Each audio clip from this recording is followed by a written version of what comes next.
Hello friends, this is Pandey sir. दोस्तों, सबसे पहले आप सभी का मेरे YouTube channel vision the English guru में तहे दिल से स्वागत है गाइस। दोस्तों, आज के मैं अपने इस वीडियो में आप लोगों के लिए 10 रूल्स डिपेंड ऑन प्रोनाउन लेकर आया हूँ गाइस। इससे पहले मैंने अपने वीडियो में प्रोनाउन एंड इट्स टाइप्स के बारे में बेहतर तरीके से समझाने का प्रयास किया गाइस।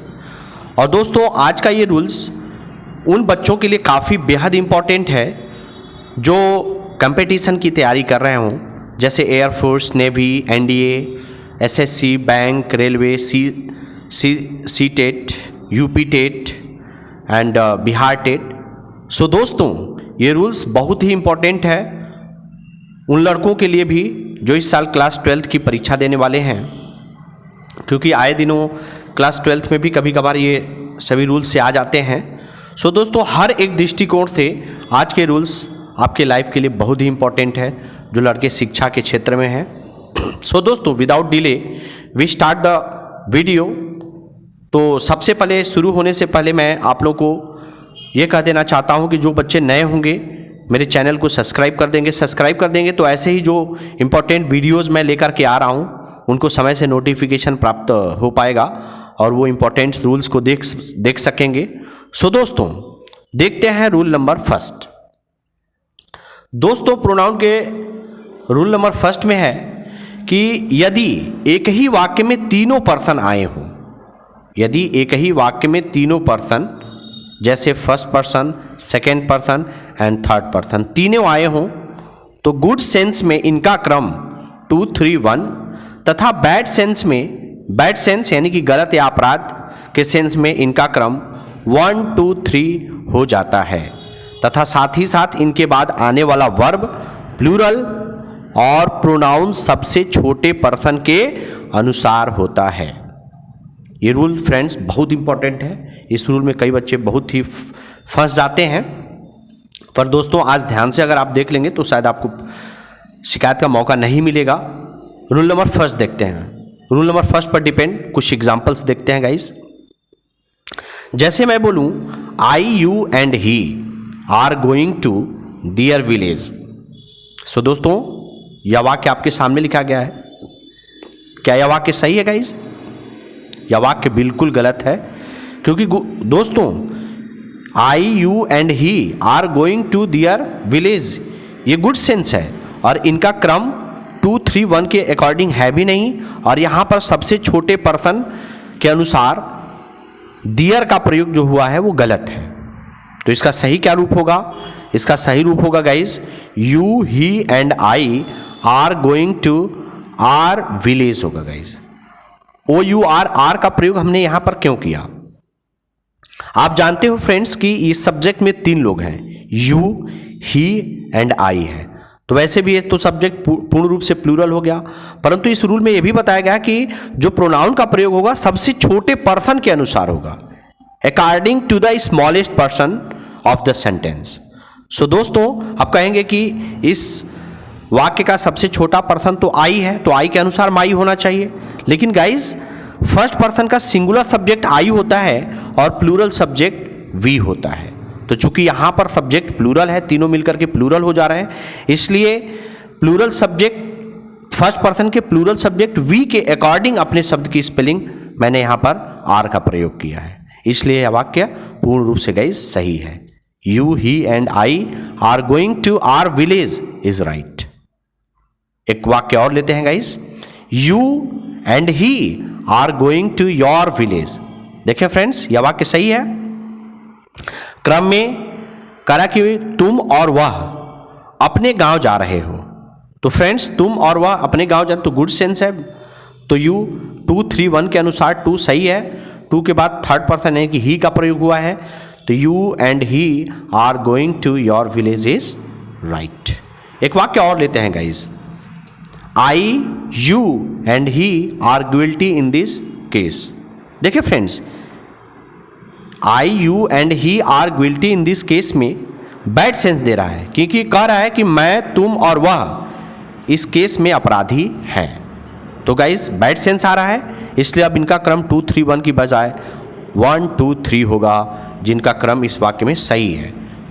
1, 2, 3 के अनुसार देखें friends, first person I, second person you and third person he का प्रयोग हुआ है, और साथ ही में साथ इसके साथ वर्ब भी प्लूरल हुआ है, इसलिए यह वाक्य सही है।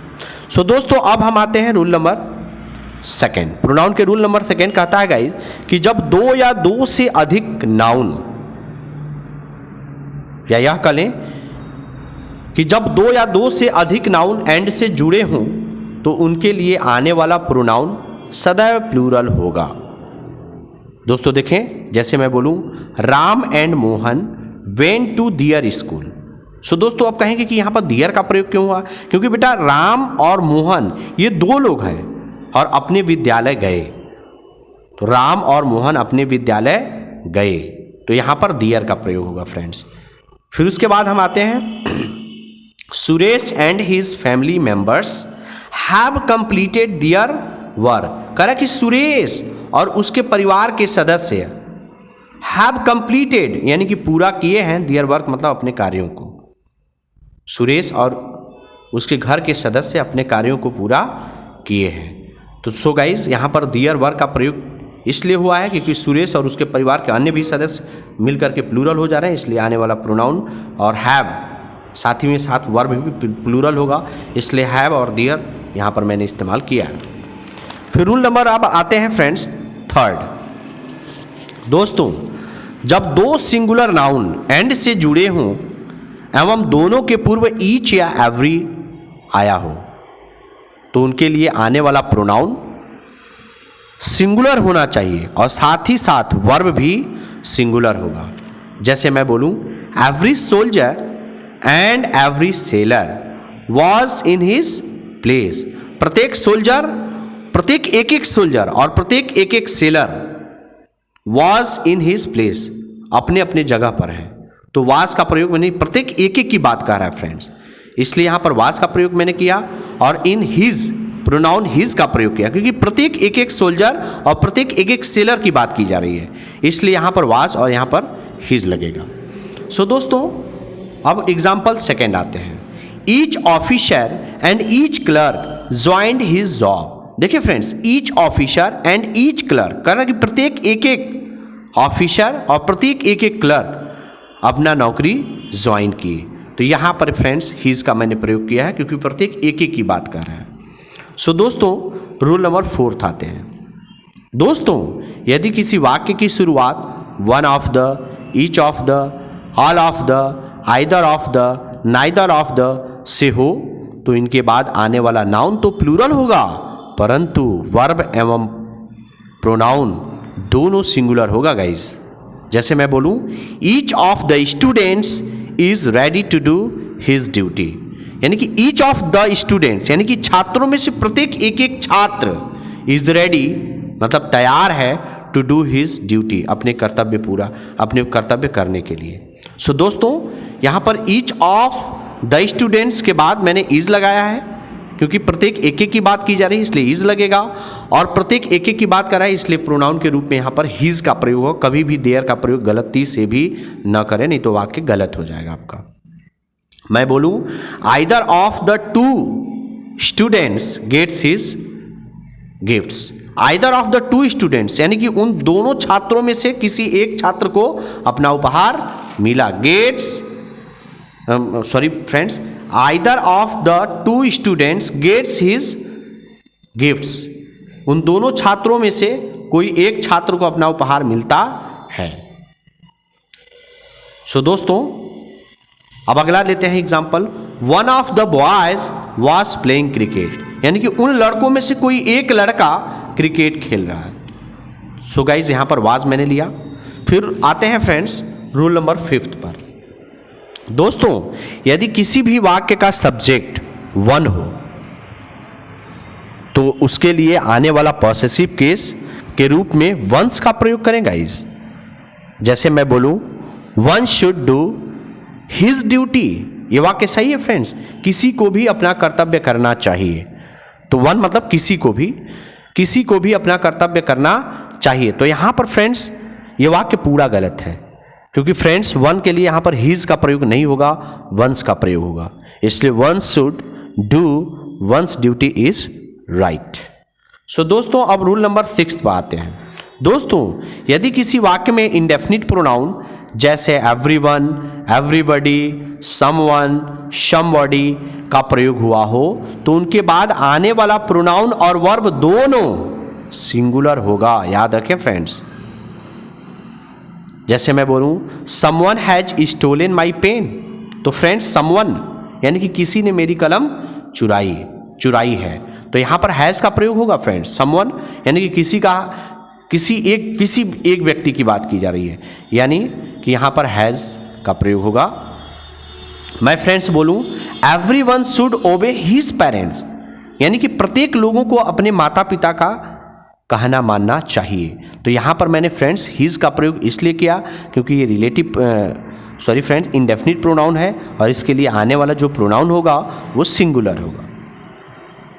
दोस्तों आप यहां पर चाहें तो हर का भी प्रयोग कर सकते हैं, क्योंकि एवरीवन, एवरीबॉडी, समवन, समबॉडी से किसी अननोन व्यक्ति का इंडिकेशन होता है, इसलिए कभी भी जब ये प्रोनाउन आए, इंडेफिनिट प्रोनाउन आए, तो इसके लिए आप सिंगुलर प्रयोग करें। वो व्यक्ति के ऊपर डिपेंड करता है कि स्त्री है कि पुरुष है। अगर स्त्री होगा तो हर का प्रयोग करें और पुरुष होगा तो हिज का प्रयोग करें।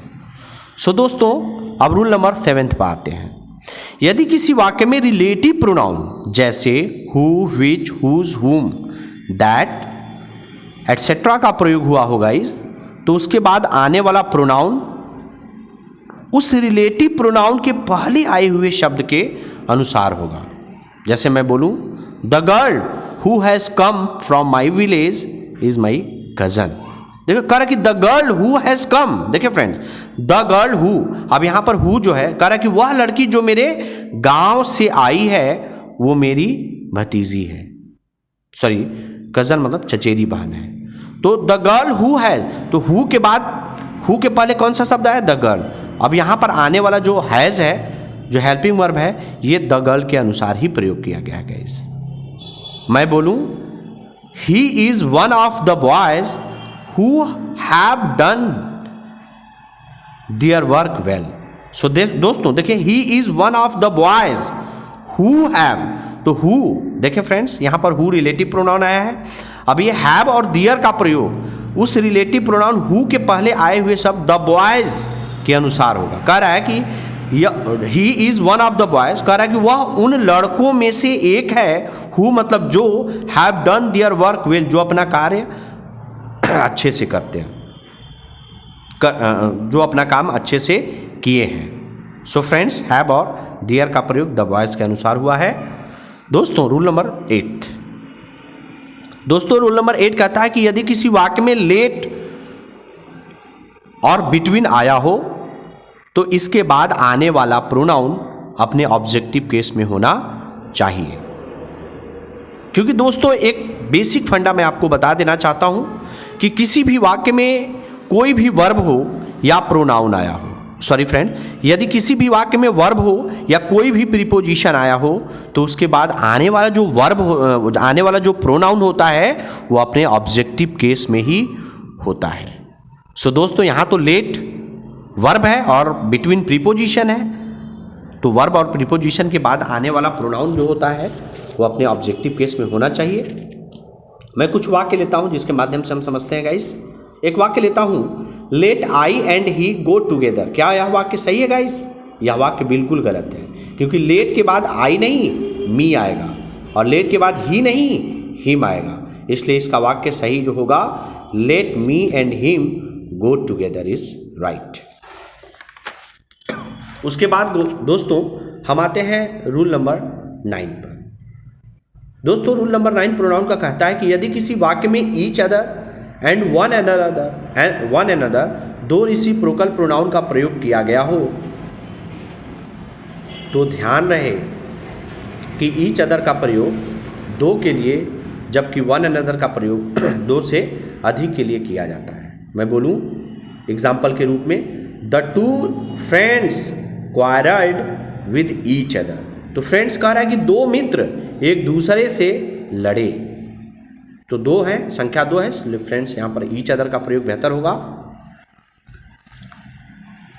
मैं बोलूं they gave gifts to one another, वे एक दूसरे को उपहार देते हैं। तो दे यानी कि ढेर सारी संख्या है, इसलिए वन अनदर का प्रयोग होगा। सो दोस्तों, एक मोस्ट इंपॉर्टेंट रूल नंबर 10। दोस्तों, प्रोनाउन का रूल नंबर 10 कहता है कि किसी भी वाक्य में ours, mine, hers, theirs etc आए तो यह पॉसेसिव प्रोनाउन होता है और इसके बाद नाउन नहीं आता है। परंतु ऐसे वाक्य जिनमें माई, हर, हिज, आवर, योर आए तो यह पॉसेसिव एडजेक्टिव होता है गाइस, और इसके बाद नाउन का आना अति आवश्यक होता है। वैसे भी गाइस आप जानते हो पॉसेसिव प्रोनाउन के बाद नाउन नहीं आता है और पॉसेसिव एडजेक्टिव के बाद नाउन आता है। जैसे कुछ एग्जांपल मैं लेता हूं, दिस शर्ट इज योर्स। दोस्तों देखें क्या यह वाक्य सही है? This shirt is yours. दोस्तों यह वाक्य 100% सही है, क्योंकि योर्स आया है, कह रहा है कि यह शर्ट तुम्हारी है। सो दोस्तों योर्स है, योर्स पॉसेसिव प्रोनाउन है, इसलिए यहाँ पर यह वाक्य सही है, योर्स के बाद कोई नाउन नहीं है। इसी वाक्य को मैं दूसरे तरीके से कह सकता हूँ, दिस इज योर शर्ट। यह भी वाक्य गाइस सही है, कह रहा है कि दिस इज योर शर्ट, यह तुम्हारी शर्ट है। तो यहाँ पर योर के बाद शर्ट आया है, तो यह वाक्य सही है। मैं बोलूँ this is mine pen, this is mine pen, क्या यह वाक्य गाइस सही है? यह वाक्य बिल्कुल गलत है, क्योंकि माइन है पॉसेसिव प्रोनाउन और इसके बाद पेन आया जो गलत है। तो इसको हम ये लिख सकते हैं, दिस पेन इज माइन, यह कलम मेरी है, तो यह वाक्य सही है। या इसको और तरीके से दिस इज माई पेन हम लोग लिख सकते हैं, क्योंकि यहाँ पर माई पॉसेसिव एडजेक्टिव है, तो इसके बाद पेन नाउन है आया है, तो यह वाक्य सही है। सो दोस्तों आशा करते हैं आपको आज का यह वीडियो अच्छा लगा होगा, और यदि आप विभिन्न प्रकार के प्रतियोगी परीक्षाओं की तैयारी करते हैं तो आपके लिए यह वीडियो काफ़ी हेल्पफुल है। और दोस्तों यदि वीडियो बेहतर लगा होगा तो लाइक, शेयर, सब्सक्राइब जरूर करिएगा, क्योंकि दोस्तों आपके थोड़े से प्रयास से, थोड़े से हेल्प से हम लोग वीडियो बनाने के लिए प्रेरित होते हैं, और हम लोगों से आपसे भी आशा जुड़ा हुआ है। सो दोस्तों थैंक्स।